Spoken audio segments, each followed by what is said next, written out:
Здравейте хора, днес ще ви покажа нещо, където ме викнаха на интервю, но не е точно интервю, а да си разкажа за живота и защо искам да снимам YouTube канал и ще разберете една много голяма тайничка. Преди да разберем вашата огромна тайна, за която много се вълнувам, ще ви задам няколко въпроси. Първо, как е вашето име? Моето име е Никол, фамилията ми е Тодорова и да, така се казвам. А на колко сте години? На 11. И аз съм на толкова. Защо искахте да станете ютубър? Ами, исках да стана ютубър, защото се впечатлявах от други известни личности и, примерно, Линшо, много ми харесва нея.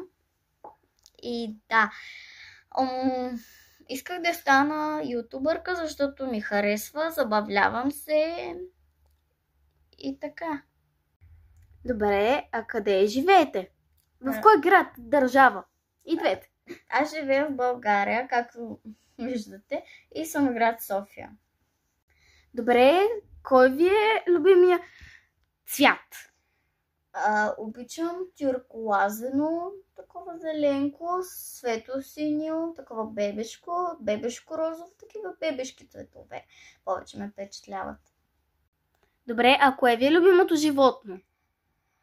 От сега отговарям куче. Имам 2 кучета, много обичам кучетата и няма какво още да допълня. Просто кучетата са ми любими животни от малко. От 5 годишна исках куче и сега тази година за 1 юни ми изненадаха с кученце. Добре, а как се казва кучетата ви? Първото ми куче, което е момиче, тя е по-стара, на 4 години. Казва се Грейси. Като цялото име е Грета. А по-малкия, където ми го подариха за 1 юни, се казва Бари. Той е на 6 месеца. Сега ще прави 7 на 1 ноември. Страхотно, аз също много харесвам кучетата. А бихте ли ми казали, кое куче повече обичате или и двете? И двете ги обичам еднакво. Няма как да ги сравнявам. Те и двете са важни в моя живот, така че и двете, защото няма как да ги сравня. Примерно аз с тебе обичам повече и другия тебе.